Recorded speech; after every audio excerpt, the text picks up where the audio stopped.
Okay. Sorry, I just recorded a 13-minute video, but apparently none of my mic went through, so I'm gonna re-record it again. But first I would like to apologize for my inactivity. I know it's been like a month. I'm just very burnt out of the game right now. In fact, I don't even have it installed on my PC, but I definitely do plan on coming back for Darkmoor. Yeah, just right now, a little burnt. I know in my last video, I did say that I was going to go over all the symbols. However, recently, KI dropped a whole new kind of like revamp to spells. And this is exciting news. So, for this video, I'll be talking about like the PvE standpoint, as I don't really do PvP. And I think that these will have significant changes for PvE and PvP alike, because all these spells are being completely reworked or revamped in some way. Especially that middle pat or like the middle row has some big changes coming. So I'll just hop right into it. All of these middle spells now are no longer PvP locked. They can be used in any form of content now, which is huge changes. Um, Overall, the main changes that are happening to all these spells are they're going from 3 pip to 2 pip, which is huge. Because if you don't have pip conversion, most of the time you're losing out on that 1 pip. If you have double power pip, and the pip's just gone. So now it costs 2 pip, which is just 1 power pip now. However, there's 2 spells that are not changing. First one's being Jin's Restoration, and then second one is Jin's Affliction. Overall, I don't see the use of these inside PvE. Maybe Jin's Affliction just to clear a dot on yourself, but I don't think Storm's ever gonna use Jin's Restoration PvE wise, because when's the last time we saw an enemy place a hot on themselves? And overall, these changes are just really nice. I'm excited to use these during PvE, as I have always wanted to use these spells. I wanted to get into PvP as well. I just never really got into it. And the barrier to entry for PvP is so high, especially because I'm 170. In Storm, it's just so rough because like you have to dual school and everything.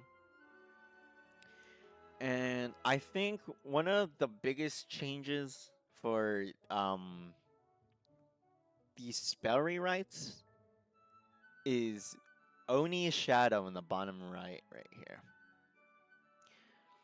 So what it does, what the new one does, you place a brace on yourself first off, so you just get a positive aura on yourself, reduces 20% of incoming damage for 4 rounds, and then here's the catcher: you get 35% universal traps on anyone of your choosing.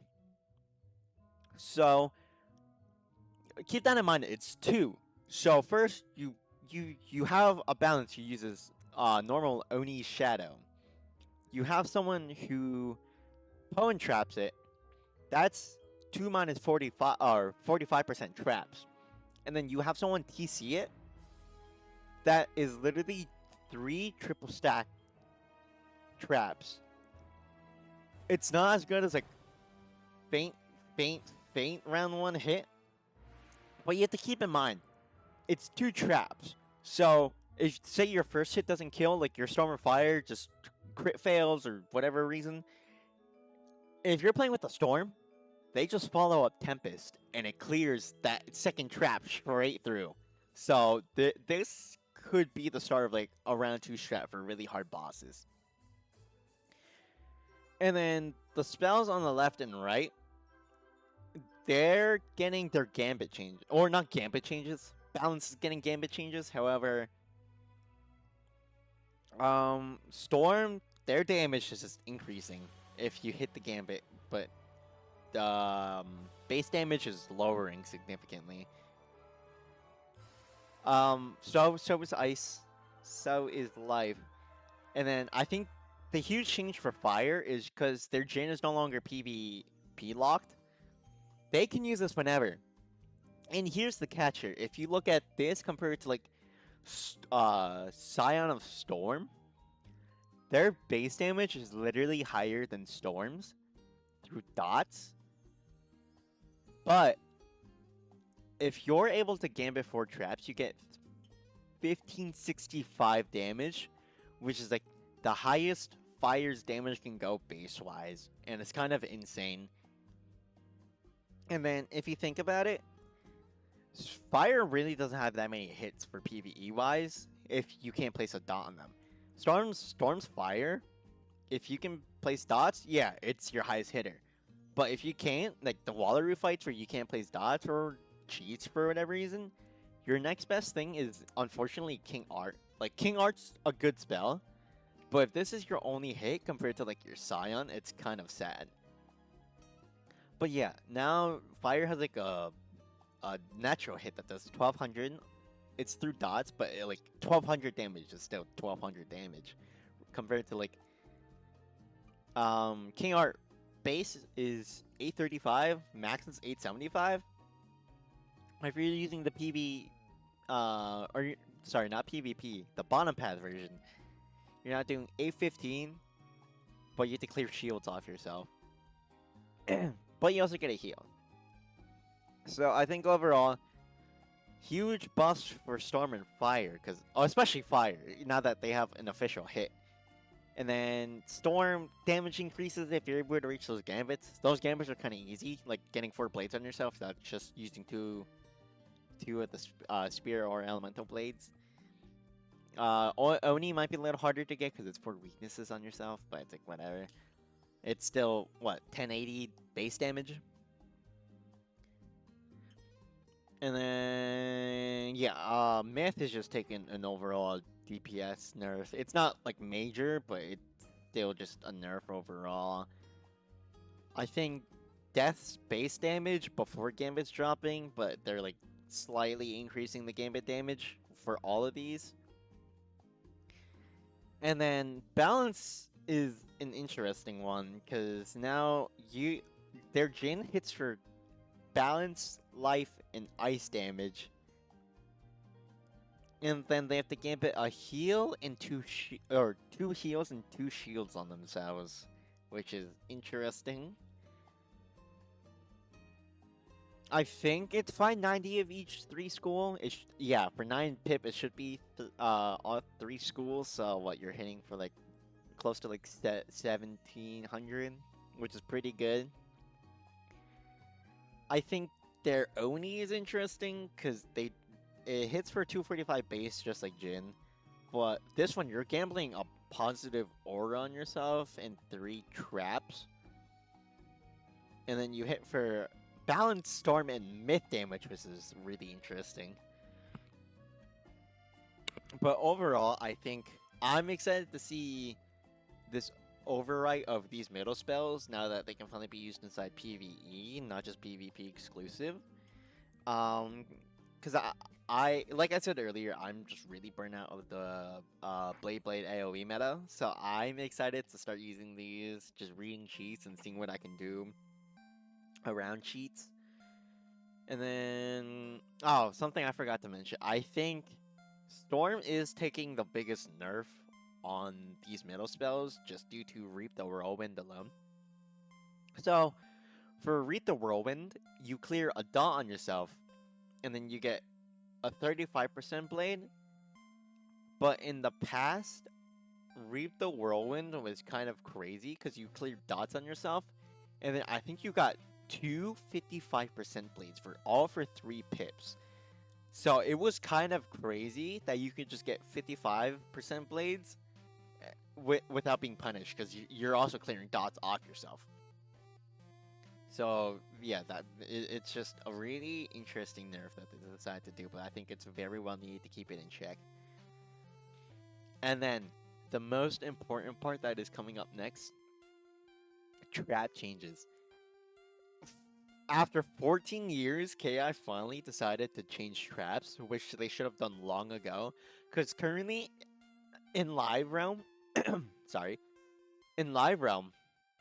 traps are only 30% when blades are 35%. But you have to understand, blades go to any spell, and AoE works as well, so it hits all 4 enemies, so blades spread out to all 4 enemies. Traps, they're a single hit, single use, and it only works on one person. So tell me why the thing that goes on a single person and not all 4 is weaker than the one that goes on all 4. So with these changes, all skull traps are going from 30% up to 40%, which is finally what they needed to do. And it surpasses blades now. And then fire gets even more because their fuel, they get that gets the buff as well. So fire, they can fuel, potent trap, fuel, fire trap, fire trap, potent trap. That is 4 traps alone, and then fuel gives 3 altogether. So you still have 2 more right after that hit. That can go to like your dots or something. Unfortunately, the only thing that isn't being changed is like Hex and Curse for death and balance. And for whatever reason, they decided not to change Elemental Trap and Spirit Trap for whatever reason. I understand like it's a, a gambit mechanic, and it if they were to buff it, it would be like too strong in PvP wise. But honestly, I think in a way, I think they might be able to do like PvP, PvE path for traps, honestly, for at least Spirit and Elemental Trap, which I would like to see personally. Because while it's an easy gambit setup, you're still paying that 1 pip. I understand you're getting 3 traps for the price of 1 pip, but you're still paying a cost. So I think it should be stronger than the 0 pips traps. And then overall, uh, spears, I think currently 25%, 20%, 20%, like pierce, and all these are going up to 30% now. So these are huge changes, especially for like me or people like me who had to quest through Wallaroo, but um, we're too lazy to farm sockets. I'll be honest, I was way too lazy to farm sockets and the jewels, so I had to abuse my storm spear a lot. And then for the single Wallaroo fights, because some of them have like insane resist, and then they just spam shields, so you can easily hit through all that now. Throw in like your spear, throw in your TC spear, that's 60% resist gone. And then overall, I think just the trap and spear changes are gonna make the Wallaroo fights a lot easier of a challenge, and that's good because I think most people get kind of turned away when they enter the Wallaroo solo fight just because it's like it's not hard per se, but it's like a step up from what people are used to, and you kind of like actually have to like kind of sit down for a bit, think about what you're doing, and how to avoid the cheats. So overall, very excited for these changes. I hope personally they somehow find a way to make these mechanics used inside Darkmoor and not just Blade AoE. However, unfortunately, I think just due to the state of the game, that's how it's gonna be. And then there's no current release date for this update in all these spell changes, but I hope it does come out with Darkmoor. If it comes out with Darkmoor, this is going to be a huge update. New world, plus a bunch of new spells for people to try out. I think overall, it'll be like a very well anticipated update that people have been waiting for like, I think like 2 months now. And then they dropped this randomly without telling us anything. So yeah, I think KI is stepping in the right path. And I hope to see like what other changes they plan to do. And then yeah, for my next video, it'll be about all the symbols, but that probably won't be until Darkmoor, as once I said, but like I said before, I am kind of burnt out. But I definitely do plan on getting back into the game once Darkmoor comes out. I'm extremely hyped. It's just right now there's nothing for me to do in the game. So if you want me to cover anything else in the meantime while we wait for Darkmoor, let me know in the comments. Other than that, I'm just gonna be chilling. I'm gonna be streaming. I do plan on streaming a lot more. I'm gonna start something called like Throwback Thursdays, where I'm playing like old games from like the early 2000s and giving them like an honest review. So if that sounds interesting, check my Twitch out. It should be in the description and my profile. And overall, yeah, I'll see you guys probably when Darkmoor comes out, maybe later or sooner. Who knows? Who knows? I could, randomly get an urge. But yeah, thanks for coming by.